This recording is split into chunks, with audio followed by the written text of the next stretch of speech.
next kind of 20 minutes is talk through and provide you with some information and a bit of an insight into what your children will be getting up to if they come and join camp with us here in Hatta. If I could just ask you, please, to keep your microphones muted just for the presentation, just so we don't accidentally cut each other off.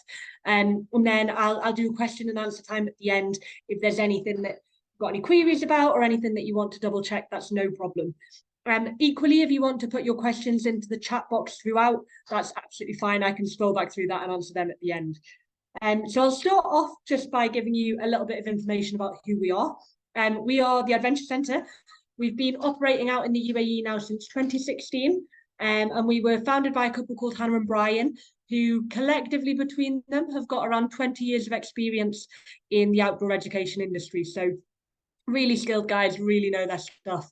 And again, collectively over 20 years between them out here in the UAE. So I think since we first kind of started, we've ran over 4,500 trips, which is really cool. When you see a statistic like that, it's like, wow. So hopefully that does reassure you that you're sending your kids away to safe hands, and that we do know our stuff. So I'll just introduce by talking about a concept called challenge by choice. So this is something that we really value and promote here at the Adventure Centre. And, you know, when your children come, especially because they are so young still, you know, year 3 and 4, it's a fantastic age to have here because everything is so new and so exciting, and they've never heard of the majority of the activities that we're doing, which is amazing. You know, everything is like, wow, this is the best day ever. So it's really cool. They'll be doing things that they've never done, never heard of, never kind of even knew about. And it's a great opportunity for them to push themselves, to try new things, to excel in an area that they might not have otherwise known that they had that ability to do. But as much as we want to encourage them and we want to push them out their comfort zone and we want to get the best out of them, we're also very aware that every child's best will look different for every activity. And, you know, we're never going to force them to do anything that they don't want to do. It's always going to be their choice to push themselves to a level that they're comfortable with. So we'll be their biggest cheerleader, but we're not going to make them do anything that they're not happy with. We really want this to be a positive learning experience for them. So just wanted to provide that reassurance that they're not going to be kind of forced into anything. It's all just about trying new things and having a great time with their friends. So what we do, our main goal is the progression across all age groups of the children that are involved in our programs. You know, GEMS especially, we work with all the way from year 3 through to the senior school. We do the full age range, and that's really cool because every year on year you see them, and you know, you'll start with year 3s who 4 years down the line end up being taller than you, and it's like, how on earth did that happen? So it's great, you know, every year that they come back, their ability progresses and they grow, and we've got a whole range of different activities and programs that can be tailored to best suit every age group. So I think especially for your children, this will be the first or possibly the second time that they've been away to camp, and we will really tailor our program and our activities to fit that and to fit that age group. One of the main rules that we have here on camp, because we want children to just embrace the environment that they're in and, you know, take in the nature and work on those social connections. And one of the ways in which we go about that is that we are a no device site. So your children won't be allowed to bring mobile phones, smartwatches, iPads, anything like that with them when they come to camp. Unfortunately, this is something that is taken quite seriously. So if your child is found to have a device, they will be sent home from camp, which is, of course, really something that no one wants to happen. Your teachers, all of the teachers on the trip, and all of ourselves, we'll of course have our mobiles, and we'll have a constant means of communication with you if necessary. So, you know, if there's any need to contact you about your child or vice versa, that will be very easily done. But we just ask that they don't have them themselves. There's a couple of reasons for this, which I'll go into just briefly. You know, the first one being that when they're in their hotel rooms, obviously the teachers and ourselves will be staying nearby, but they're not going to be staying in the room with your children. That's the time where they have that bit more independence and that time to just be with their friends. But what that also means is that we're not in there kind of monitoring what they're using their technology and their devices for, which I think at that age is really important. Another thing is that you'll see later in the presentation an example program, and within that it'll show you that there's not really going to be any time for them to be on their devices, and when they do have that downtime, we just want them to spend it chatting with their friends, talking about their day, reflecting on everything that they've done. So they're kind of the main reasons for it, and hopefully that provides a bit of clarification as to why that is the case. So how we work, we are currently one of the UAE's leading providers of outdoor education. There's a few reasons for this, and I, of course, I'm slightly biased, but I do think our staff team this year are second to none. They really are fantastic. They're so committed, so skilled, so knowledgeable, and I think we've got a team of, I think it's 27 currently, and we're all just so passionate. You know, everyone, we want to be able to give your children and your students as well, teachers, just the opportunities that we have to appreciate what an amazing country this is and the outdoor education that it does have to offer. Our instructors are all qualified to a UK standard or equivalent. You know, my background is from the UK, and that's the standard that I've always practiced, and definitely the standard that I think needs to be maintained here. So that's something that was taken very seriously when we kind of employed the current staff team. We've also got really good relationships with schools that we work with. You know, I said before, GEMS especially, we work with the whole way through. So we've got that rapport with them already, and hopefully the fact that they trust us to keep coming back year on year is some reassurance to you that, you know, you're sending your children away to safe hands. And this is a bit of a random slide, but got to get it in there somewhere. I'll not make it too much of a history lesson, but basically Tom Crean, for anyone who isn't aware, was an Antarctic explorer. He was a part of Shackleton's crew and was on a big expedition where his ship unfortunately got stuck on an iceberg. He is an incredible guy. He walked for miles basically to a radio tower, and as a result his whole team was saved, and didn't tell anyone. It kind of came about years down the line when his diary was found. And he's someone that we really uphold here at camp. And, you know, of course, we're not expecting your children to walk miles across the desert, but it's just the values that we think he demonstrated are the kind of qualities that we would love to see your children demonstrating when they're here at camp. And I said earlier in the presentation, one of the main things about this is that it gives children an opportunity to excel and experience different kind of qualities that they might not even have known they possessed. So it's not an award for the fastest or the smartest or the kind of person that climbs the highest on the rock climb, but it's just about acknowledging someone who's really pushed themselves out of their comfort zone. They've been encouraging to all of their friends. They've tried their best. They've enjoyed everything. And it's a really nice way to end the camp. We'll pick one person who we think has demonstrated those qualities the most. They'll get a trophy to take home with them. They'll also get the box, which seems to bring more excitement than the trophy itself. And that'll be theirs sort of to keep forever as a memory of their trip. So it's a bit of a random one, but it's something really special that we do offer here. So this is just a brief overview of the hotel. So the children will be based here on site at the Hatta Hotel. They'll be staying here and we'll have use of all of the facilities. So you can see in the aerial, we've got a really big swimming pool.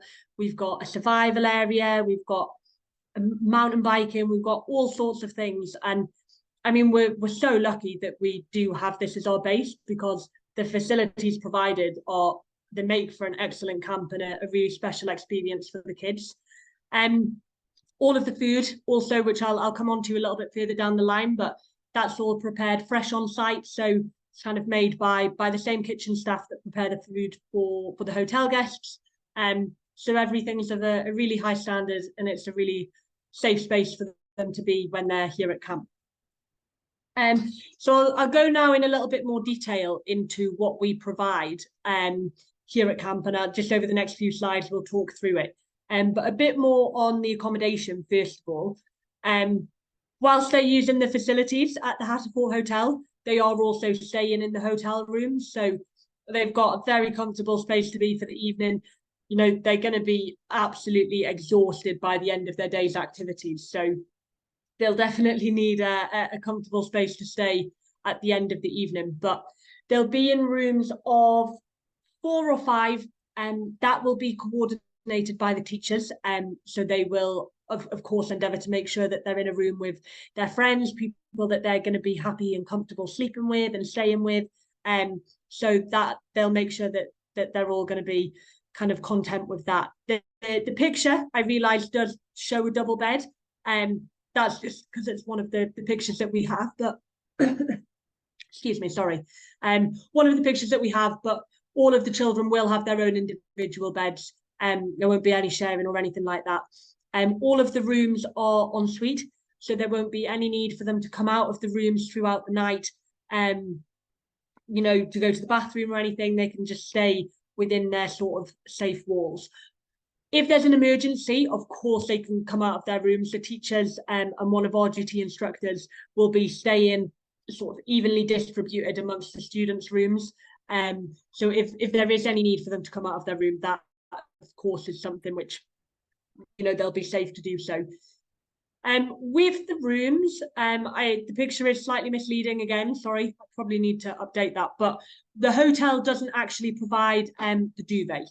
It seems really random, but one of the things that we really want to provide here at camp is a camp experience. And, you know, whilst we are staying in a 4-star hotel, it is still a camp. And part of camp and part of that kind of camping ambience is that you get snuggled up into your sleeping bag at the end of the evening and play caterpillars or whatever they want to do with their friends, and just kind of just provides a bit more of a camp feel to it. So the children will be required to bring a sleeping bag with them. And if you haven't got sleeping bags already, please don't feel like you have to go out and buy one. You can just send them with a blanket or some kind of cover over, and that'll be absolutely fine. And it's also really good because, of course, the children all come from different homes, different backgrounds. So understandably, will like to sleep in completely different temperatures, you know, aircon on, aircon off, aircon in the middle. So by having a sleeping bag, it just means that they are all going to be comfortable through the night. No one's going to be too hot or too cold. So moving on to food. Food, glorious food in the heading, because of course it is a very important thing. And I actually don't say that lightly. I think you could have the best activity program in the world, and if the kids are hungry, they're not going to enjoy any of it. So this is something that we do take very seriously. All of the food is prepared fresh on site for every meal, and every meal will be a buffet style selection. So they'll have a whole range of food to choose from, and there'll always be a fruit and a veg selection at each meal time as well. The food is really good quality, but it is also child-friendly food. You know, we have steak, pasta, rice, French fries, pizza, that kind of thing. It is really important that whilst the children are here, they're well fed, well energized and fueled up, because of course they're going to be out in the sun, they're going to be being physically active for a large part of the day. So we do really make sure that the food that we provide is food that they're going to be wanting to eat and happy to eat and eat plenty of. On that one, all of the food is halal. You know, we can cater for vegetarians, for vegans. I think in the time I've been here, we've catered for every dietary requirement I can think of currently, but I'm sure more will come up further along the line. And that is something, again, that is taken very, very seriously. For your child to come to camp, you will need to sign a medical waiver, and that's something that we will send on to the school and they will forward on to yourselves. But a part of that is dietary requirements. So when you're filling out that waiver, please be as honest and as open as you can about any dietary requirements that your child has, because the more information we have in advance, the more we can kind of prepare and pass that information on to the chef and make sure that we can accommodate those needs and make sure that there's going to be plenty of food that they're safe and happy to eat. Again, this packing list will be forwarded on to the teachers to pass to you. So I won't go into it in too much detail, but this will be provided so that you've got an overview of what you need to pack for your child, or I would always say get them to help with the packing as well, just so that they know where everything is and they know what they've got, and they're not worrying that they've lost things or anything like that. On the packing list, of course, we've got the sleeping bag, which we talked about earlier. Something else which is sort of an essential is a physical copy of the children's Emirates ID or passport. This is needed for two reasons, really. One is to get checked into the hotel. You know, all hotels across Dubai require you to have that physical ID. But also, if there was ever a need for a hospital trip, and touch wood, it doesn't happen. But if it ever did, we would need the ID to pass over to the hospital as well. So the bus transfers are all included too. On the morning of the trip, we will have some of our team that come down to school. They help with counting the IDs, getting all the luggage on the bus, all of that kind of thing. And we will then travel on the bus with you back to Hatta. This is just really nice in a way because we get to know the children right from the very beginning. It shows you at the school in the morning, sort of some faces to put to who your children are going to be staying with for the next few days. But also more importantly, it just provides that communication link right from the start of the trip. So, you know, we've got immediate contact with the teachers, with the team back at site, with the bus company. So any issues that arise on the bus, and again, touch wood, very unlikely that there are any, but even things like, you know, coordinating the buses to stop for a toilet break or something, we will be there to assist with that. On the way back to school, we'll not come, and we'll kind of wave the buses off in Hatta, and then they will travel back on their own. But we've still got that communication link. So any issues, they can be in contact with us immediately, and we can help to get them resolved. So just moving on to safety. This is our #1 priority. Very closely followed by fun, but safety is up there as the utmost at the top. In terms of the safety of site, our hotel is 24-hour security watched, and there's 24-hour CCTV cameras, and there's a security gate at the entrance, so vehicles can't even get onto site until they've passed through that security check. There's a hospital close by. The hospital's only 6 minutes away, so it is kind of a very safe area. The equipment is all equipment checked before every session, and then further checked weekly and then again monthly. We've got vehicles on site at all times. So again, touch wood, unlikely, but in the case of a hospital trip, we've got the measures in place to deal with that if it was to arise. So as I said, the Hatta Hospital is 6 minutes away.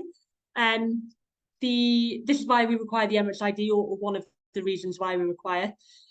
On this one, I just would like to reassure you that if we were to ever take your child to hospital, whether it was for something minor, something a bit more serious, whatever the need was, you would always be the first person that we would contact. You know, we're never going to just whisk your child off to hospital and not inform you. So you'll always be made aware and always kept in the loop. Obviously, Hatta is about an hour and a half from Dubai. There are sort of other accommodation options, hotels, guest houses, etc., in the surrounding area. If for whatever reason, whether medical or not, you did want to be staying closer to your child, I understand that it is really nerve-wracking to be sending them away. But we do have a very strict policy, which is a part of the disclaimer on the medical waiver that you'll need to sign for your child to attend, that parents will not be on site whilst the children are here at camp with us. There's a variety of reasons for this, which I won't go into in much detail now. If you've got any further queries, you can contact the school, and they can pass them on to us. But unfortunately, if you are found on site, and it does happen, and it has happened before, which is never a nice thing, but your child will be asked to leave camp with you. You know, ultimately, we've got the safety and the well-being of all sort of 70 children or however many attend, and we've kind of got to prioritize that. So as I say, if you would like to stay nearby so that you are there in case of an emergency, we can forward on some information to the schools about surrounding accommodation, but it is really important that you don't come onto site whilst your children are here. So just a little bit more information on our instructors, just so you've got some faces other than mine to put to them. as I've said previously, we are all qualified to the UK or Irish standards. We're all DBS checks. We've got lifeguards amongst us. We've got UAE driving licenses. We did have an external company come in September to provide an additional first aid course for us. So we're all first aid certified, most of us multiple times over, and we are on duty at all times. So from the moment that we pick your children up from school to the moment that we wave them off at the end of the trip, we'll be on duty. We have an instructor who stays through the night for if there's any emergencies or anything like that. So we'll always have that communication link with the teachers and with yourselves. So here's just an example of a camp program. It is provisional. You know, it'll get finalised near the time dependent on final numbers and that kind of thing. But this just gives you a brief overview of what a typical camp structure will look like and the kind of activities that they might be getting involved in. They'll probably have 3 activities on the first day and 2 on the second. So they'll get to experience loads of different things. And they'll also then have an evening activity, which will be a campfire. It's always great fun. They get campfire songs that they'll get stuck in your head for weeks to come, toast some marshmallows, and just it's a nice way to reflect on their day as well. These are our social media pages. If you would like to see any pictures of the activities that have just been highlighted on the programme, this is the best place to go to for them. We have multiple uploads daily on our Facebook page. And we'll have regular stories posted on our Instagram. We'll put videos onto the YouTube account. So if you would like a bit more insight, we would definitely recommend having a look at those. Whilst your children are at camp, again, we'll be posting multiple uploads a day so that you can kind of stay tuned in, see what they're getting up to, check that they're happy. Of course, if you don't want your child to be on social media, that is no problem at all. We would never put that onto anyone, and that's completely your choice. And that will again be a part of the medical waiver that you're required to sign in the lead up to camp. You'll have the option to select whether you're comfortable with social media or not. But I would honestly just like to again say thank you so much for joining. It's great to see that so many of you are interested. I'm sure that there's probably some parents who haven't unfortunately been able to join. But this recording can be forwarded on to them. So I've seen that there are a few questions in the chat box, so I'll just open that up and I'll have a look through and answer them. So there is no change in the activity when compared to last year. Why has the cost of the trip increased? So in terms of the activities, we do have a few new activities this year. As I said, that programme is a provisional example programme. I can also provide a bit of an overview as to why the cost of the trip has increased. I won't go into it in too much detail, but there are a couple of reasons for it. The first one is that for the past 4.5 years, we haven't increased our prices at all. So throughout the whole of COVID and the years that followed, while other centres increased each year, we kept ours plateaued to just make sure that everyone who had maybe suffered any hardship in that time still had the opportunity to send their child to camp. But unfortunately, especially with the introduction of the corporate tax, which now affects our sort of costs quite substantially, we have had to make the decision to put the price of the trip up just to kind of maintain our own kind of sort of sustainability. I do appreciate that it is quite a jump, and I understand why you would question it 100%, but it's not been an easy decision to make, but hopefully you can understand with those reasons why we have had to make that decision. May I ask how many students will usually attend the trip? This is probably a better answered by the teachers, but from my personal experience with the schools that we have had coming through, we usually get a really high turnout. You know, the majority of the year group attend for the majority of trips that we have coming through. Usually if children don't attend, it's because they've got prior family commitments or sporting commitments or something like that, which I completely understand. But you know, it's a massive shame if they're in school and they know that all of their friends are off having fun, and they never want to miss out. So, oh yeah, you've answered that one as well. So 88 is our kind of maximum capacity. How many kids per room? 4 or 5. Again, the teachers will organise the rooms, but it will be 4 or 5. Emergency contact, yes, definitely the teachers will have that. Will an adult look after the IDs? 100% yes. Don't worry, your year 3s will not be having to look after their own IDs. No stress on that. The teachers will collect them in at school in the morning. We will take them off the teachers, and they will then get locked into the safe at the reception of the hotel. They'll stay there for the duration of the trip. As the buses depart, we'll hand them back to the teachers, and they will then be handed back to yourselves when you pick your students up from school on the final day. How many adults per group of children? Oh, sorry, Vanessa, I probably should have actually checked your answers first. Yeah, once the numbers are finalised, the way that our ratios work from our side, we'll have 1 instructor to a group of 10 to 12 students. Is how we kind of do our staffing, plus a few extra spare kind of floating around and coordinating. We do also, the way that it works is that we will provide kind of facilities and accommodation for teachers in a ratio of 1 to 10. So as Vanessa said, that'll be dependent on how many students are coming. Any activities with minimum height or weight requirements for year 3? No, none for that one. We make sure that all of the activities that are kind of targeted at this age group, because there is such diversity in height, weight, ability, everything, are accommodating to all students. So no height or weight requirements. The kids are not allowed to have their phone. No phones allowed at all times. Amazing. I think I've answered all of them. If anyone does have any questions that I haven't answered, feel free to put them into the chat box now. Equally, if any kind of crop up further down the line that maybe you can't think of right now, but that spring to mind, you're welcome to forward them on to Vanessa or Carolyn, and they can pass them on to us. More than happy to help at any point. So yeah, I think that's everything from me. I'd just like to thank you all again for joining. Hopefully this has been helpful and provided a bit of reassurance and a bit of insight into what the trip will look like if you choose to send your child. Excellent. Thank you so much, Amy, for joining us. We really appreciate it. It's been fantastic to hear and see all the wonderful things the students will have the opportunity to do if they choose to attend camp. So parents, just kind of for your benefit, we will be sending this Zoom call out, the recorded version of this presentation, out with the weekly email at the end of this week.